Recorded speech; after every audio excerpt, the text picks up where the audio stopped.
In this session, we are going to learn something called the infinitive. Now, the infinitive is nothing but to plus the base verb or the present tense of the verb. Now, the most common uses of infinitive are to indicate the purpose or intention of an action. Example, would you like something to drink? Or this is the right thing to do. Or it is good to talk.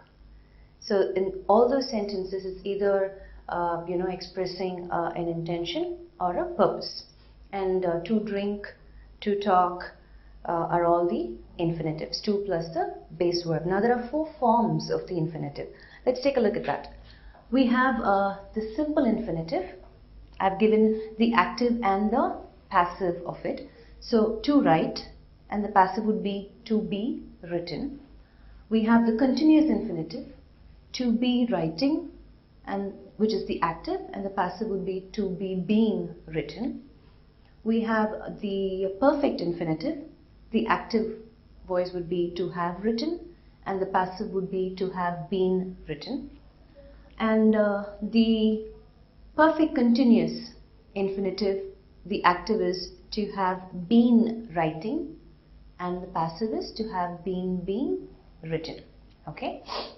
Now mostly the passive continuous and the passive perfect continuous is rarely used. We don't use that much either in speaking or in writing. Now to look at a couple of examples. Now the simple infinitive, for example, I can say I was glad to see her. Now the simple infinitive refers to the same time that precedes of that of the preceding verb. So let me go ahead and give you the example. Okay, so if I say I was glad to see her. So here to see, which is the simple infinitive, okay, takes up the same time as the preceding verb. Here the preceding verb is was. So which means the action or the time that this happened was sometime in the past. So maybe this person is telling someone, at a later point of time that I was glad to have seen that person, right? So I was glad to see her. So to see is the simple infinitive referring to the same time as the preceding verb. The continuous infinitive. So I can say, I'm glad to be teaching here. I'm glad to be teaching here. So here the same form, to be teaching, is my continuous infinitive. It takes up the same time as the preceding verb, I'm, so same time, present time. So I'm glad to be teaching here. So the continuous infinitive, okay, refers to the same time as the preceding verb and expresses an action in progress or happening over a period of time. Right? So I'm glad to be teaching here. So I've been teaching here for quite some time. Okay. The perfect infinitive. So I can say I'm glad to have studied at that college. Okay. So the perfect infinitive refers to a time before the preceding verb. So to have studied is my perfect infinitive. It refers to the time before the preceding verb. So the time of the preceding verb is present, but the perfect infinitive refers to a time before the preceding verb. Okay. So which means I'm glad to have studied at college, which has happened sometime before, but I'm saying this in the perfect infinitive sense. Are you clear? The perfect continuous infinitive. So I can say, I'm going to write it here.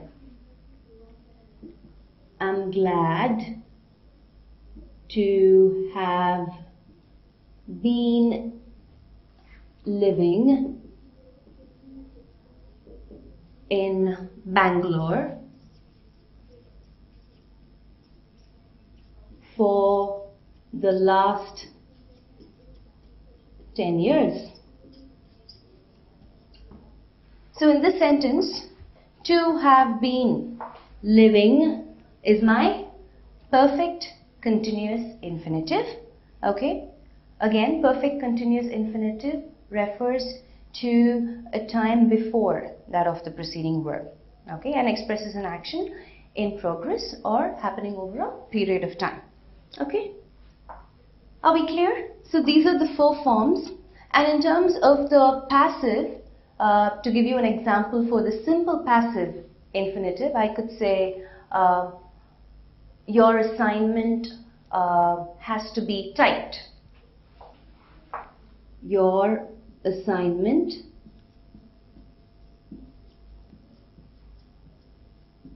has to be typed. So, to be written, to be typed is my simple passive infinitive. Okay, and like I said, the continuous passive infinitive and the perfect continuous infinitive is rarely used. So let's move on to the perfect passive infinitive. So that would be, let's say, this poem must have been written by Shakespeare. So, have been written, right?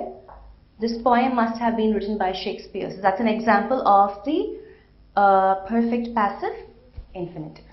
Alright, now that we've had an idea of the forms, let's look at other areas of when the infinitive is used or where is it omitted. Okay. So here we're going to look at certain cases when the to is omitted from the verb, like we don't need to use the to. Let's look at certain cases.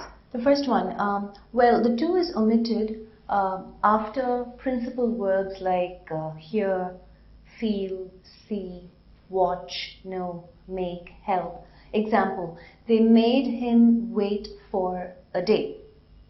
So the principal verb here is make, right? So they made him. So instead of writing to wait for a day, I'm just going to write they made him wait for a day.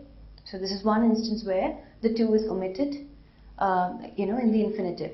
After auxiliary verbs, he shall go or I should go. So I'm not writing he shall to go or I should to go. Okay, the auxiliary verbs here are shall and should.